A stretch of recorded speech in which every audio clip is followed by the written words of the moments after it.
السلام عليكم ورحمة الله وبركاته. مرحبا بكم متتبعين قناة مطبخ فدوى. كنتمنى تكونوا في صحة جيدة وانتم كتشاهدوا هذا الفيديو. الطبق ديال اليوم هي المروزية، غنية عن التعريف.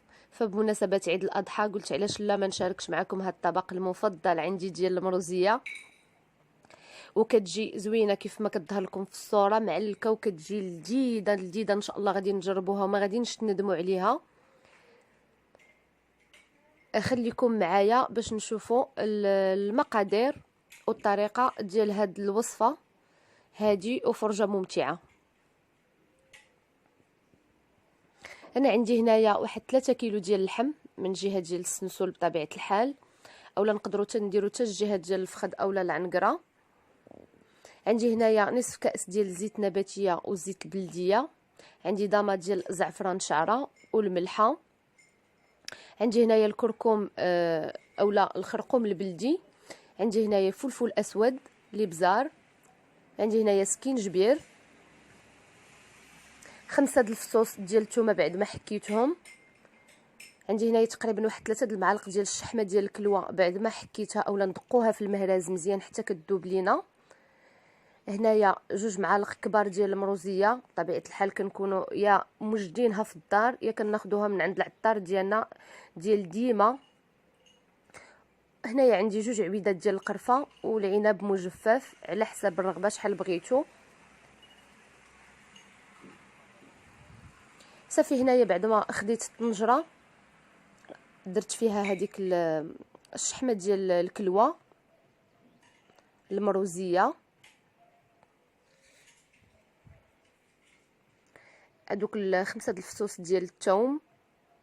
كنعتذر على الصوره دارت لي الكاميرا بلا ما ننتبه ليها، ولكن الوصفه راها واضحه. غدا نزيد هذاك الضامه ديال الزعفران، ولا نقدروا نعوضوها بزعفران حر الا كان عندنا.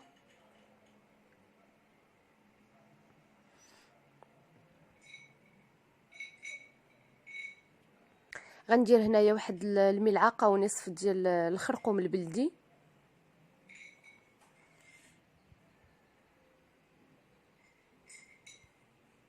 سكينجبير حتى هو ملعقه ونصف صغار بطبيعه الحال.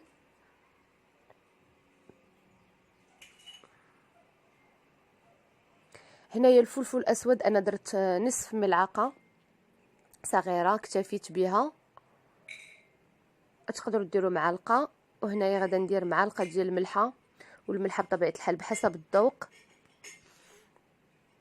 غادا نزيد هذاك نصف كاس ديال زيت بلديه وزيت نباتيه مخلطين.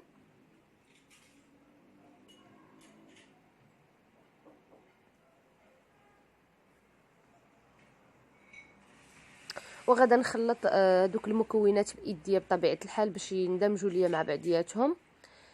وغادا نزيد عليهم واحد الكاس ديال الماء صغير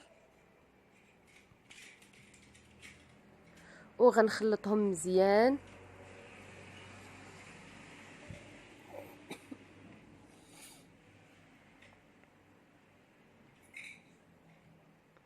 غادا نبدا ناخذ هذوك الطريفات ديال اللحم اللي عندي، وغادا نبدا نتبلهم في هاد الشرموله مزيان.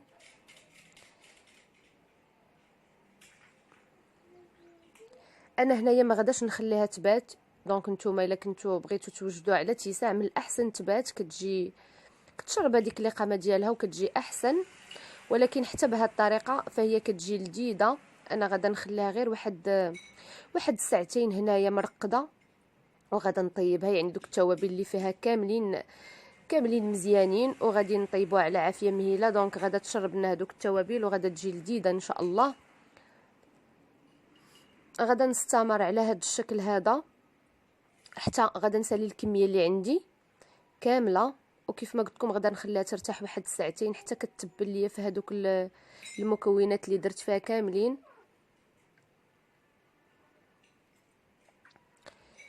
بعد ما خليتها واحد ساعتين عفوا، زدت على دوك العويدات ديال القرفه، وغادا نزيد على كاس د الماء اخر. يعني 2 كيسان ديال الماء كنكتفي بهم صغار لحقاش اللحم جديد كيطلق الماء ديالو. وغادا نسد عليها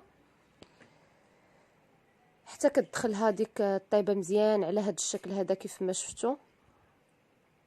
هيا دخلها الطياب. غادا نضيف عليها دابا هذاك العنب مجفف بعد ما رقدته وغسلته مزيان وخليته مرقد في الماء.